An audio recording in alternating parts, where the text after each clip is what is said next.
माझं सौभाग्य भाग 23. त्या दोघांच्या लग्नाला आता 1 वर्ष होणार होतं. तिच्या मनातल्या सगळ्या इच्छा पूर्ण व्हाव्यात असंच विक्रांतला वाटत असतं. त्यासाठी पूर्ण तयारीही चालू असते. हॉटेल, डेकोरेशन, केक, तिने सांगितलेले असे मोजके लोक. त्यात मयुरी आणि विनय जीजू पण. तिचा लेहंगा, ज्वेलरी यातलं तिला काहीच माहीत नव्हतं. तिला न सांगता त्याला हे सगळं करायचं होतं. म्हणून प्राजक्ताला पटवून त्यांनी जबरदस्ती तिला तिकडे पाठवायचा बंदोबस्त केला होता. Praju on call. हे बार्बी, मी आणि अभि ब्रेकअप करतोय. का? काय झालं? मी बोलते अभिशी. नको, त्याच्या मनाचंच करतो तो नेहमी. जाऊ दे, तुला पण माझी काही काळजी नाही असंच वाटतंय. तुझ्या वकिलातच जास्त जीव आहे ना? नाही ग जाने मन. मग काय, तुला जर काळजी असली असती तर लगेच माझ्याकडे आली असतीस तू. ठीक आहे, मी आईंना विचारते आणि लगेच येते. विकीने आईला आधीच सांगितलेलं असतं, म्हणून त्या पण लगेच मान्य करतात. आशू तिला प्राजक्ताकडे सोडतो. सोबत मधुराला न समजता तिचं सगळं सामान पण तिच्याजवळ देतो. बोल प्राजू, काय झालं? झाला ग प्रॉब्लेम सॉल्व्ह बार्बी. उद्या माझ्या एका मैत्रिणीचं लग्न आहे, तिकडे यायला तो नको म्हणत होता, म्हणून जरा भांडलो होतो आम्ही. माकड. प्राजू, उद्या माझीही अॅनिव्हर्सरी आहे आणि तू मला इथे बोलावलंस? सॉरी ना बार्बी, मी हायपर झाले होते ग, समजतच नव्हतं काय करू. बरं, आपण ना उद्या त्या लग्नाला जाऊ आणि मग तू तशीच तुझ्या घरी जा. जाताना मी तुला गिफ्ट्स आणि केक घेऊन देईन ना, जीजूला मनवायला. गप्प बस तू. आणि तुझी अशी कोणती मैत्रीण आहे ग जी मला माहित नाहीये? अगं, ती आहे एक कराटे क्लासमधली, अगदी जवळचीच आहे तुझ्याच सारखी. जवळची? आणि मला नाही माहिती? अगं, आत्ताच झालीये. तुझं लग्न झाल्यापासून तू तरी मला कुठे वेळ देतेस? राजू, सॉरी ना जाने मन. It's okay. ऐक ना बार्बी, चल मेहंदी काढू. मी पार्लरवालीला पण बोलावलंय. मेहंदी? नको, मला कशाला? माझं कुठे लग्न आहे? तुझंच आहे. अरे यार देवा, कुठे अडकले मी. हे बार्बी, तू काढ ना मेहंदी. रादर आपण दोघी काढू, तेवढंच जीजूला सरप्राईज ना. बरं, ठीक आहे. मज्जा येईल. मी पार्लरवालीला घरीच बोलावलंय, सो बाकीचं सगळं आपण घरीच करू, बाहेर जायला नको. हो ग, मला पण असंच वाटतंय की मला कोणीतरी पॅम्पर करावं, हेड मसाज द्यावा. बोलाव तिला घरीच. प्राजू गोड बोलून तिला मेहंदी काढून देते, बाकीचं आवरून देते. मेहंदीचा फोटो काढून विकीला पण पाठवते. तिला मनवता तिच्या नाकी 9 आले होते. रात्री कोणीच तिला अॅनिव्हर्सरी विश केलं नाही.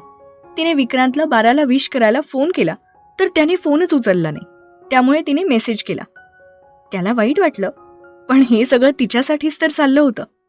दुसऱ्या दिवशी पण त्याने तिला कॉल किंवा मेसेज केला नाही. त्यामुळे तर ती फारच रागात होती. प्राजक्ताचं काहीच ऐकत नव्हती, अजिबात आवरून घेत नव्हती. प्राजूने कसं बसं इमोशनल ब्लॅकमेल केलं तेव्हा कुठे ती आवरायला लागली. वाव प्राजू, किती सुंदर लेहंगा आहे हा. हो ग, खूपच सुंदर आहे. जीजूने तुझ्यासाठी खास बनवून घेतलाय बार्बी, प्राजू मनातच म्हटली. पण तू घाल ना प्राजू, मी कशाला घालू? अगं बार्बी, तुझ्यावर चांगला दिसेल. अगं पण प्लीज, आता जास्त नाटकं करू नकोस. मी वैतागली यार तुझ्या प्रश्नांची उत्तरं देऊ. आवर आता पटकन, जायचंय आपल्याला, लेट होतोय. मधुराला काहीच समजत नव्हतं, पण प्राजू चिडली होती म्हणून ती गप्पपणे आवरायला लागली. प्राजू, त्या नवरीपेक्षा मीच जास्त नटली असं नाही वाटत का? थोडंसं ओव्हर होईल, बघ ना जरा. नाही ग बार्बी, खूप सुंदर दिसतेस तू. बघ ना जान, यांनी मला अजून विश पण नाही केलंय. He doesn't love me. Barbie, जीजू इतकं प्रेम तुला कोणीच करू शकत नाही, लक्षात ठेव. चल निघायचं, अवी आपली बाहेर वाट पाहतोय. अवी मस्त फुलांनी सजवलेली कार घेऊन उभा होता. सगळे मस्त तयार झाले होते. इकडे अभि, नील, अश्विन, आई बाबा, मावशी, मधुराचे घरचे, विक्रांतचे जवळचे मित्र, प्राजूचे आई वडील, मयुरी, इरा, विनय जीजू सगळे हॉटेलवर आधीच पोहोचले होते. मयुरी आणि विनयला बघून मधुराच्या आई वडिलांचा चेहरा मोहराच बदलला. पण आईंनी ते तिच्या फ्रेंडचा मुलगा आणि सून आहेत असं सांगून वेळ मारून नेली होती. त्यांच्यासमोर बोलण्याची सहसा कोणी हिंमत करत नव्हतं.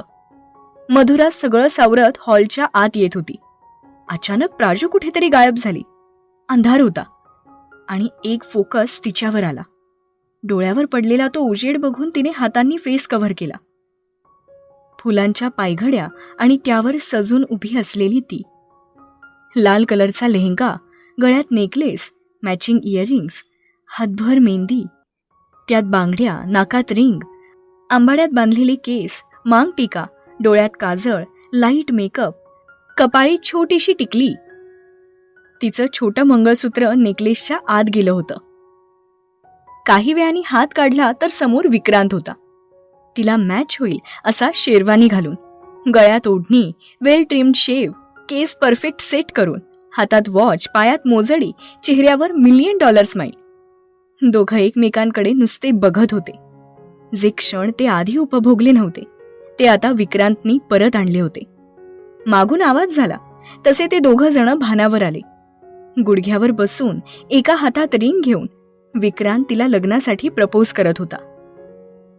त्याला असं बघून तिचे डोळे पाणावले. हा कधी असं वागेल असं तिला वाटलं नव्हतं. हाच का तो ज्याने तिचा स्वीकार करणार नाही असं निक्षून सांगितलं होतं? पण नाही, हे स्वप्न नाही तर सत्य होतं. आज तो स्वतः तिला लग्नासाठी विचारत होता.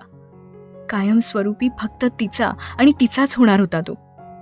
लग्नगाठ तर आधीच बांधली होती, पण त्यात प्रेम, आपुलकी, जिव्हाळा काहीच नव्हतं. आज त्याच्या डोळ्यात तिच्यासाठी अपार प्रेम होतं. तिनेही मान हलवून होकार दिला. तशा सगळ्या हॉलच्या लाईट्स लागल्या. विक्रांतने तिच्या बोटात रिंग घातली. बघितलं तर सगळे तिथे उभे राहून त्याच्यासाठी टाळ्या वाजवत होते. सगळे खूप सजून धजून आले होते. ती अजूनही तिथेच उभी होती. तसा तिचा हात धरून त्याने तिला मंडपात आणलं. काजव्यांच्या रात्री तिने जसं सांगितलं होतं ते स्वप्न आज तो पूर्ण करत होता. रंगीबेरंगी फुलांचा तो मंडप, पडदे, डोळे दिपतील असा नजारा. तिला आणून त्याने मंडपात बसवलं. ती अजूनही त्याच्याकडेच बघत होती. डोळ्यात अश्रू होते. ते त्याने पुसले आणि हलके स्माईल केली. गुरुजींनी मंत्र म्हणायला सुरुवात केली. पूर्ण कार्यात तो तिलाच न्याहाळत होता. आजवर या एका वर्षात आपण काय काय गमावलं ते आठवत होता. त्याच्या पहिल्या लग्नात कोणत्याही मंत्रांचा, विधींचा कधी अर्थ समजूनच घेतला नव्हता त्याने. पण आज तो त्या पवित्र अग्नीला मानून साक्ष देत होता.